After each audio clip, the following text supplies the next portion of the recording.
Good morning, everyone. Today's topic of discussion is receptors. Information of the outside world and changes occurring within the body itself are conveyed by sensory nerve impulses to the central nervous system via a variety of sensory receptors, which are part of a neuron or of a specialized cell. So let's go for the definition of the receptor. How can we define receptor? Receptor is a specialized modified sensory nerve ending which undergoes depolarization, that is, it forms the nerve impulses in response to a specific stimulus and in turn sends information to the central nervous system. We can otherwise call it like the sensory, that is, afferent nerve fibers terminate in the periphery as bare unmyelinated endings or in the form of specialized capsulated structures which are called receptors. So basically the receptors give response to the stimulus. When the receptors are stimulated, a series of impulses are produced and transmitted through the afferent nerves. What is the function of receptors? Receptors are defined and it functions as the biological transducers which converts various forms of energy, that is the stimulus, in the environment into action potentials in nerve fibers.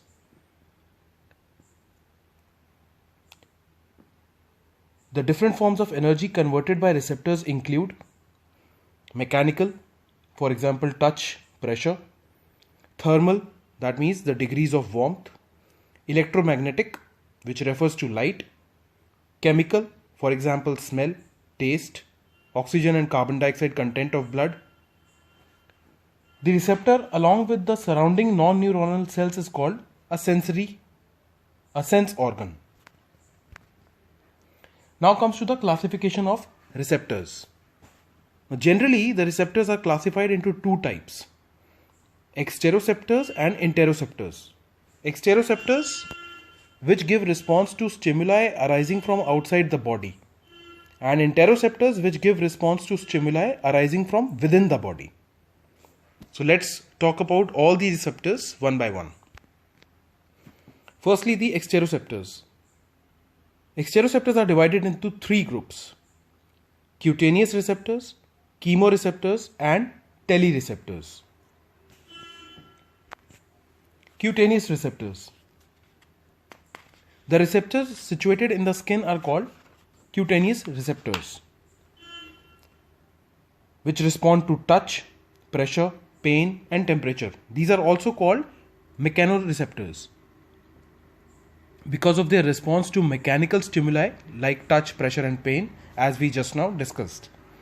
The different such receptors are touch receptors, which are called Meissner's corpuscle and Merkel's disc; pressure receptors, Pacinian corpuscles; thermoreceptors, different for cold and warm. For cold it is Croce's end organ, for warm it is Ruffini's end organ; pain or nociceptors, which are the free naked nerve endings. So on the left side of the diagram, it is showing the cutaneous receptors, that means the sensory receptors in the skin. And on the right side of the diagram, it is showing individual different receptors in the skin. You can find these diagrams in your corresponding books. Next is the chemoreceptors. That means the receptors which give response to chemical stimuli, that is the change in chemical composition of the environment. For example, for taste it is taste buds; olfactory receptors for smell; there are osmoreceptors; there are glucoreceptors. Next is the telereceptors. Telereceptors give response to stimuli arising away from the body. These are also called distance receptors. Following are the telereceptors examples: hearing, vision, smell, taste, rotational and linear acceleration. For example, in hearing, Hair cells of organ of corti in the internal ear and the receptors are the receptors of auditory sensation. For vision, for example, rods and cones in retina are the receptors of visual sensations. Visual receptors are also called electromagnetic receptors or photoreceptors. Now let's talk about interoceptors. These receptors respond to changes within the body itself and have following, mainly of three types: visceroreceptors, proprioceptors and chemoreceptors. First is the visceroreceptors. The receptors situated in the viscera are called visceroreceptors. Stretch receptors, baroreceptors, chemoreceptors and osmoreceptors and glucoreceptors are the visceroreceptors. These receptors are situated in heart, blood vessels, lungs, gastrointestinal tract, urinary tract and brain. Then are the proprioceptors. Proprioceptors give response to change in the position of different parts of the body in space, especially the joints or tension of muscles at any given moment. These include muscle spindles, joint receptors, Golgi tendon organs, vestibular receptors. Now let's start discussing the properties of receptors. Number one is the specificity of response or law of adequate stimulus. Each receptor gives response to a particular type of stimulus. The pain receptors are stimulated by pain stimulus. Chemical substances stimulate the chemoreceptors. This is called specificity of response, wherein it responds to a particular type of stimulus.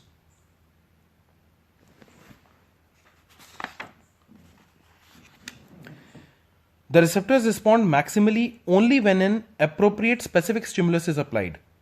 The receptors in each of the sense organs are thus adapted to respond to one particular form of energy at much lower threshold than the other receptors' response to this form of energy. The particular form of energy to which a receptor is most sensitive, it is called its adequate stimulus. For example, warm water stimulates Ruffini's receptor at low intensity of stimulus, producing a specific response. However, it also stimulates the naked nerve endings of pain at high stimulus, and the response produced is not complete. Next property is adaptation. When a stimulus of constant strength is applied to the receptor, the frequency of action potential in its sensory nerve decreases over a period of time, which is a phenomenon called adaptation or desensitization. That means when a receptor is continuously stimulated with the same strength of stimulus, after some time the receptor stops sending impulses through the efferent nerve.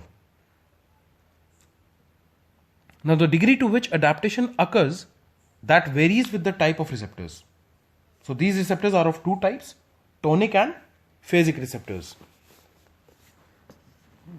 Tonic receptors which adapt slowly, like muscle spindle, pain receptors and cold receptors. Phasic receptors, or it is also called rate receptors, which get adapted rapidly, like touch and pressure receptors are the phasic receptors. Next is Muller's doctrine of specific nerve energies. In general, action potentials are similar in all nerves. Then why stimulation of a touch receptor causes a sensation of touch and not of warmth? That is a question to be understood, right? This is because the sensation produced by impulses generated in a receptor depends upon the specific part of the brain they ultimately activate. In addition, the specific pathways are separate from sense organ to cortex and are achieved early during the development of central nervous system. This principle was first established by Muller, and that is why it is called Muller's doctrine of specific nerve energies.